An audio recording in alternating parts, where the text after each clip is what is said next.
Bonjour, alors aujourd'hui on va faire une petite vidéo pour l'utilisation des articulations en utilisant une librairie telle que Opus, mais ça s'applique à d'autres librairies comme Contact, etc. Et avec comme dos Cubase Pro, mais là encore on peut utiliser d'autres workstations, ça marche de la même façon.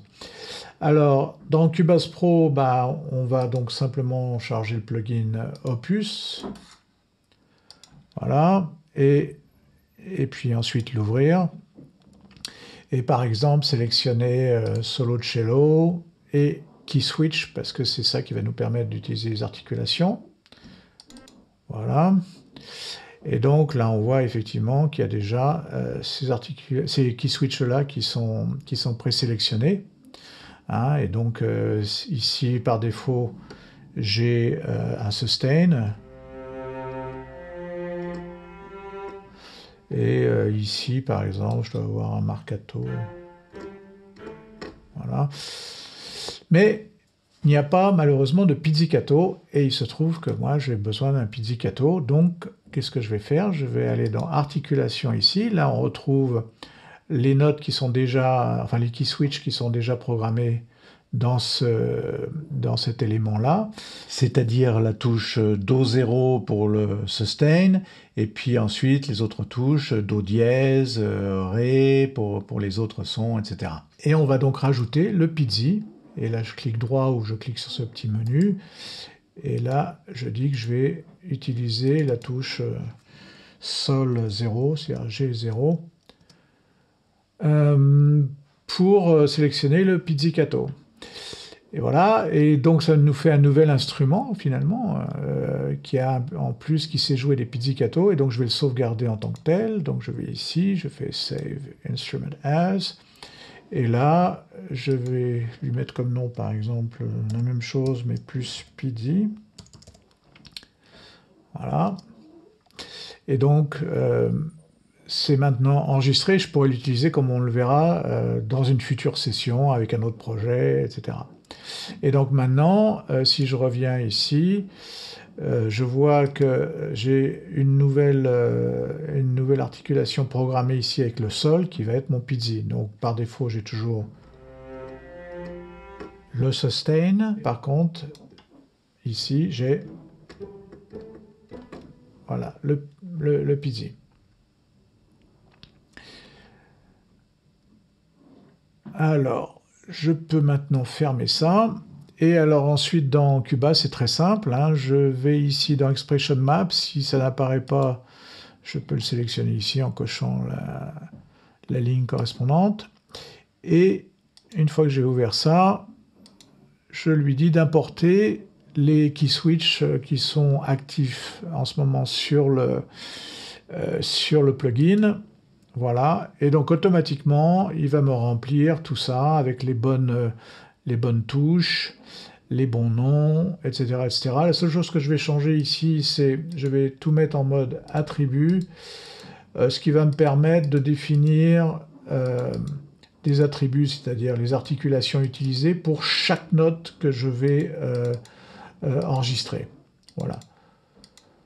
Et bon, et puis ça a d'autres avantages, je ne vais pas rentrer dans le détail, mais je vous conseille d'utiliser ça, comme on va le voir, c'est vraiment ce qu'il y a de plus simple. La deuxième chose que je vais faire ici, c'est changer la couleur par défaut. Pour les pizzi, par exemple, on va dire que ce sera un bleu-violet, voilà, comme ça. Donc pour le sustain, les notes, on pourra les voir en rouge, les spiccato, on les verra en jaune, et les pizzi, on les verra en bleu. Bon. Maintenant, je vais également sauvegarder ça, mais cette fois-ci dans Cubase, c'est-à-dire dire à Cubase, quand je voudrais recharger cette même liste d'articulations, avec notamment les mêmes couleurs pour les key switch que je viens de choisir, et puis comme type, toutes les articulations en mode attribut. Voilà. Save, alors je peux le sauvegarder n'importe où, hein, peu importe, c'est pas grave. Donc ça c'est fait, et donc maintenant je peux enregistrer quelques notes dans Cubase. Allons-y.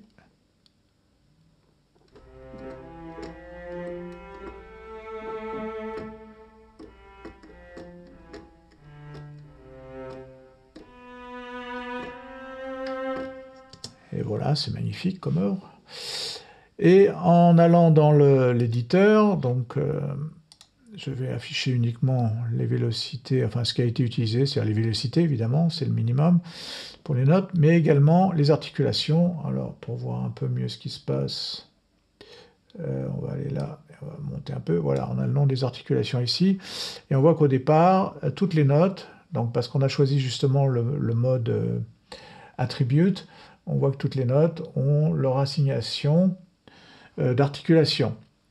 Mais ce qui est intéressant également, c'est que si je sélectionne des notes, donc là au début par exemple, ces 4 notes-là, on va mettre un marcato, et donc on va ici dans articulation, on sélectionne marcato, donc il y a 2 marcato, on va prendre le short ici, voilà.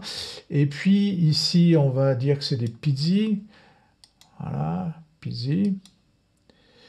On va vérifier tout ça par les couleurs, voilà, et on trouve bien le rouge de mes sustain, le vert clair du marcato, le bleu-violet des pizzi, et quand on écoute le résultat,